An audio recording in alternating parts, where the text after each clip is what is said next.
Forget your terrible past. This is very important to cover when it comes to disputing irrational beliefs today. The reason this is important is because people are often blaming their past as to why they feel like how they do. When we look to change our feelings today, when we look to change our disturbed feelings of anxiety, guilt, panic, rage, depression, and so on, we have to look at our current thinking. The problem of looking into the past is trying to find an answer, it's trying to find a reason, an explanation. People often examine their past as to why they feel like how they do today. But that is a dead end because you're delving into a path of nowhere. Yes, it's interesting. For example, if you suffered a traumatic event when you were younger, if you suffered a difficult upbringing, a very challenging upbringing, if you had some severe, unfortunate things happen to you when you were younger, in your early life, in childhood, then yes, that can contribute to how you feel today. For example, if you were involved in a huge natural disaster and you lost a family member and lost lots of family members, yes, a terrible thing to happen, but that doesn't disturb you today. That contributes and that plays a part to how you see things, how you view things, your perspectives and your beliefs, but it doesn't play a part in how you feel today. That is down to your current beliefs, which can be changed through disputing irrational beliefs, which is what I'm going to get into. If, for example, you suffered terrible abuse when you were younger, if you were bullied when you were younger, if you saw your whole family murdered in front of you, if you lost them all in a plane crash or a car crash, yes, they are terrible, unfortunate, unpleasant things to happen. Of course they are. I'm not denying that traumatic events that can happen. Of course they can. However, the point is this: if you cling on to that, if you cling on to the reason that that happened, so that is why I am disturbed today, that is a very, very slippery slope, because people are often trying to blame, trying to attribute a reason as to why they feel anxiety, shame, guilt, depression, and so on. Yes, it contributes, but the main thing is we cling on to those feelings today by our current perception, by our current irrational beliefs. Now that might sound a bit like this: that must not have happened to me. That was the worst thing ever.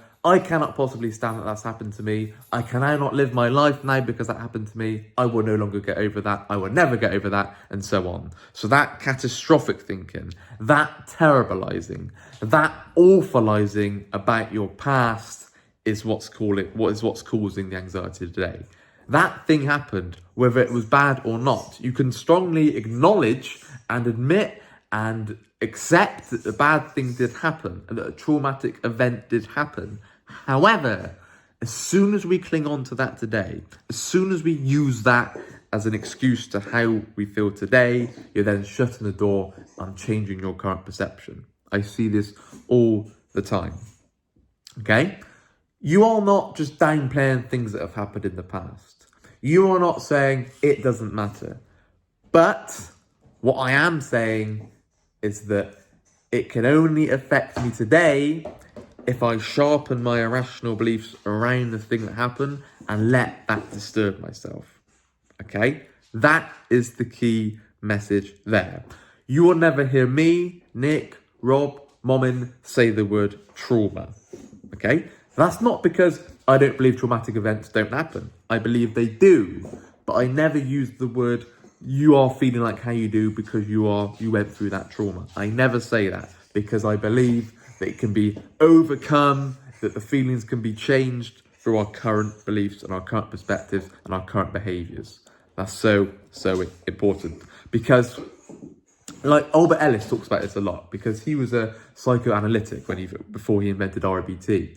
And he would be delving into the past of the childhood years of their early life and try and see what conditioned them to think that way. Try and see what led them to think how they're disturbed today. But that is completely missing the current beliefs they hold, the current behaviours they are doing, the compulsions they are partaking in, the current avoidance they are still doing and clinging on to. Okay? This is a very tough video to listen to, because what you'll often hear is people say, oh, that thing is so terrible.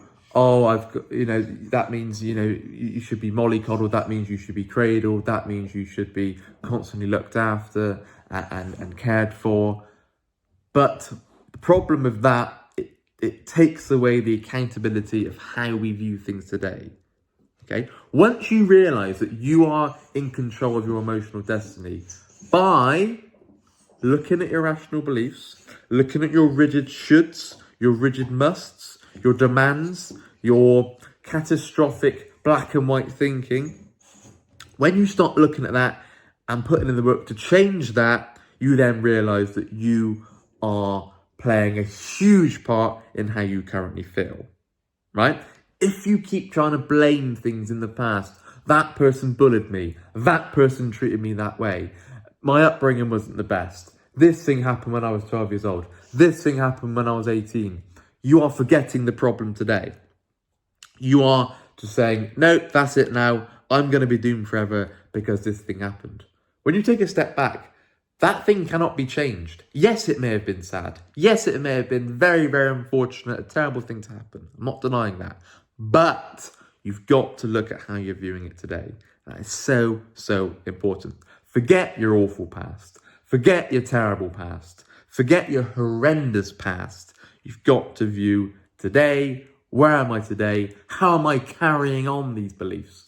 How am I carrying on this compulsive cycle by how my perspectives are looking today, in the now, in the present moment? Okay, I used to do this. I'm talking from personal experience here because I used to delve into the past and try and think, oh, why do I still feel anxious? Is it a genetic wiring in the brain? Did this thing happen unknowingly? Was I bullied at school? Is it because I didn't get that job? Is that what led me to suffer, to feel stressed? Was it that stressful event? Was it really that sad life event? Was it because I was rejected by that person? Was it because they were mean to me? Was it because, is it some sort of hereditary component? Is it ancestry? Does it go back in the family? I spent ages looking for that. I'm looking for that answer. Although it's interesting to know, although that it's nice to know, but I see that as irrelevant because it's not going to help you today. Even if I was bullied at school, what would that mean? Why can I then still change my beliefs in the now? My musts, my shoulds, my oughts, my terribilizing, my I can't stand it, that'd be the worst thing ever, my catastrophizing. Why can't I change that today? Well, I can't change that today is because I'm clinging on to the past. I'm clinging on to the fact that happens, that means I'm disturbed. Okay, it may have contributed to it, but you are creating your feelings today based on your current beliefs. This is very, very important to hear and also very, very important to cover. This is why the word traumatic isn't bandied about by us, because you could label everything as traumatic and say, that's the reason you're still stuck. But what you'd be doing there, I'd be doing a terrible job because I'd be saying, well, you're stuck now, you're doomed forever. I believe that everyone can overcome any mental health disturbance, any emotional disturbance, if they take a look at the beliefs they're still holding, if they take a look at the perspectives they are still clinging on to, the black and white, rigid, irrational thinking. I believe that they can then change the consequence of the disturbed feeling that they are currently experiencing, the anxiety, the guilt, the panic, the depression, the shame, the over-embarrassment, the over-concern, the self-pity, and so on. Okay? Now that takes a lot of time, of course, but as soon as you shut the door, you're then shutting the door and never getting better, which is not a healthy way to go, because even people who come in who are very, very, very, very stuck, I was very stuck, Nick was very stuck, all of us on the team here were very stuck. If we just said, no, that's it, this thing happened in the past, that's it, and that's never going to change, and now you're doomed forever. Can you imagine how hopeless you would feel?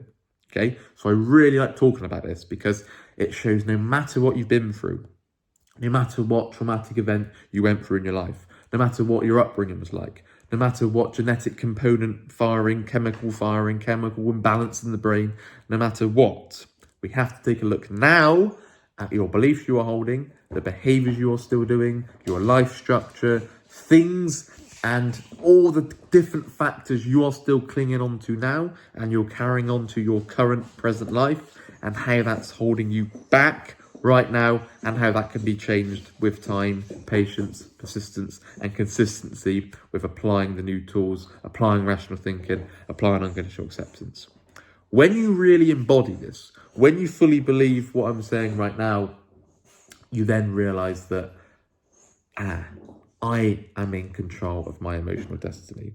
It's now down to me, not the president, not my parents, not my friends, not my partner, not anything else. It's down to me and how I view things and change my thinking on things on any perspective and apply gratitude and see the world in different ways and think for myself. It's down to me to change my disturbed feelings.